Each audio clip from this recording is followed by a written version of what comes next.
I've just got off a call with a high performance coach, and we were talking about the difference between high performers and not so high performers.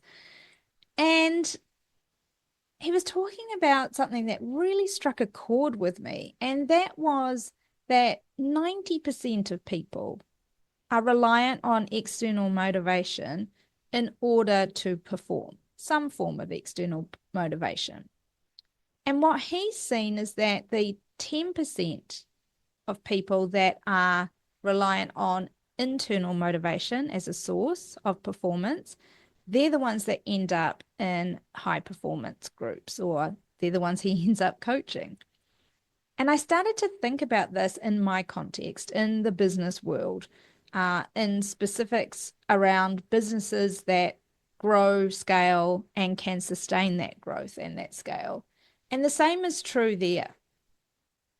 It's not being reliant on external forces in order for growth. So, not looking at the market, not looking to a new product, those things will help, but it's actually the internal forces that are really the secret behind their ongoing sustainable growth.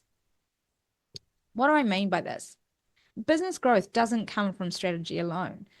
It's executed by people. Every goal, every innovation, and every customer interaction is happening with people at the forefront. You can have the best strategies out there, but without a culture that brings it to life, execution will absolutely fail.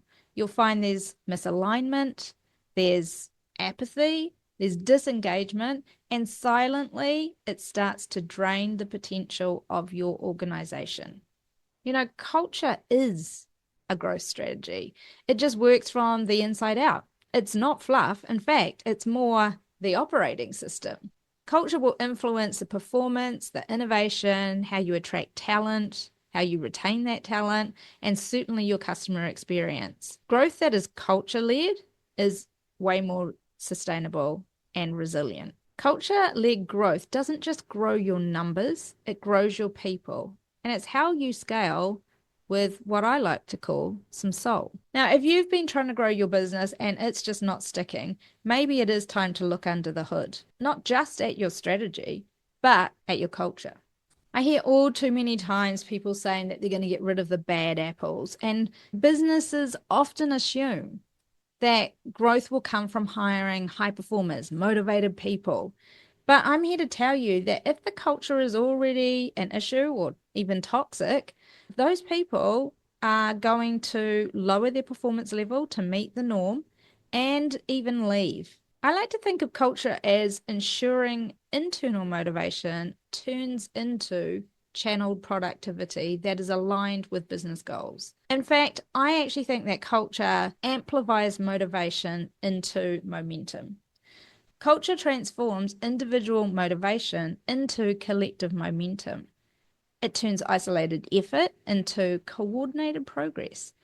And that's how businesses move faster, they innovate more, and they scale sustainably. Growth built on culture is the only kind that lasts. You certainly can't scale hustle.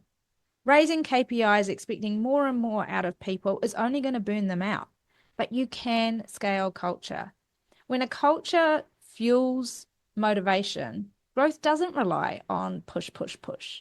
It's actually pulled. People become the growth drivers, not the growth resistors. If motivation is the engine, culture is the fuel. You won't go far without both, but only one of them is in your control. So if you're wondering why your people aren't as driven as they once were, or why your business growth feels stalled, don't just ask about motivation. Ask about the culture it's trying to survive in. I'm Sarah Williams from Leading Culture.